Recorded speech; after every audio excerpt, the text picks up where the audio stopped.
রাজ্যের আধুনিক ভাস্কর্যের পথিকৃৎ ছিলেন বিপুল কান্তি সাহা। তিনি রাজ্যের অন্যতম কৃতি সন্তান, যার অশেষ পরিশ্রম ও অধ্যবসায়ের ফলে রাজ্যের ভাস্কর্য শিল্প বিশ্বপটে সমাদৃত হয়েছে। এই ধরনের ব্যক্তিত্বকে কখনোই বিস্মৃত হতে দেওয়া যায় না। তারাই আগামী প্রজন্মকে এগিয়ে নিয়ে যাওয়ার ক্ষেত্রে অনুপ্রেরণা যোগাবে। শনিবার লিচুবাগানস্থিত সরকারি চারু ও কারুকলা মহাবিদ্যালয় প্রাঙ্গণে আয়োজিত 3 দিনব্যাপী প্রথম বিপুল চারু ও কারুকলা উৎসবের উদ্বোধন করে একথা বলেন মুখ্যমন্ত্রী প্রফেসর ডক্টর মানিক সাহা। এই দিনের অনুষ্ঠানে উপস্থিত ছিলেন তথ্য সংস্কৃতি দপ্তরের বিশেষ সচিব দেবপ্রিয় বর্ধন, তথ্য সংস্কৃতি দপ্তরের অধিকর্তা বিম্বিসার ভট্টাচার্য, রাজ্য ভিত্তিক সাংস্কৃতিক উপদেষ্টা কমিটির ভাইস চেয়ারম্যান সুব্রত চক্রবর্তী, সরকারি চারু ও কারুকলা মহাবিদ্যালয় ভারপ্রাপ্ত অধ্যক্ষ অভিজিৎ ভট্টাচার্য এবং বিশিষ্ট ভাস্কর প্রয়াত বিপুল কান্তি সাহার সহধর্মিণী দীপিকা সাহা সহ অন্যান্যরা।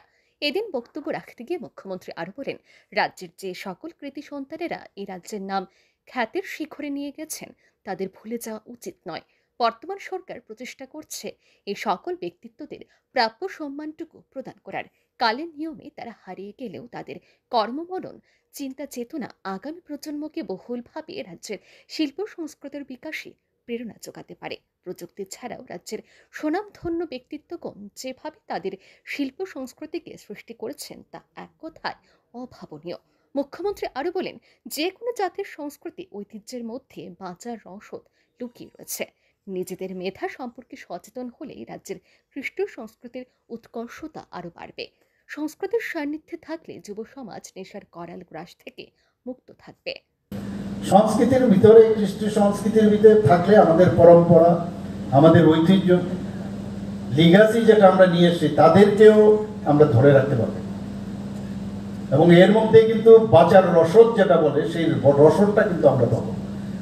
আমরা অ্যাকচুয়ালি বুঝতে পারি না কোন দিকে যাবো, কোন দিকে আমাদের যাওয়া উচিত, আমরা বুঝতে পারি না। নানা রকম, আপনারা জানেন, বিভিন্ন যে আমাদের যে কাজে আমরা ব্যস্ত থাকি, বর্তমান যুগে পলিউটেড হওয়ার চান্স বেশি থাকে। এই পলিউশন থেকে বাঁচতে গেলে একমাত্র এই সংস্কৃতি জগতে যদি থাকা যায়, তার থেকে অনেকটা দূর থাকা যায়। এখানে বলা হয়েছে, এডিকশনের বিষয়ে বলা হয়েছে যে আমাদের এখানে এখন ড্রাগ এডিকশনের একটা বিরাট সমস্যা।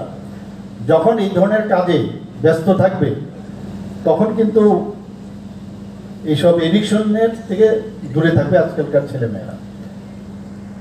3 দিনব্যাপী এই উৎসবকে কেন্দ্র করে ললিত কলা একাডেমি, ফাইন আর্টস, সরকারি চারু ও কারুকলা মহাবিদ্যালয় সহ 10টি বিভিন্ন সংস্থার পক্ষ থেকে প্রদর্শনী স্টল খোলা হয়েছে। প্রতিদিন দুপুর 3টা থেকে রাত 8টা পর্যন্ত এই উৎসব চলবে। ব্যুরো রিপোর্ট, আর নিউজ।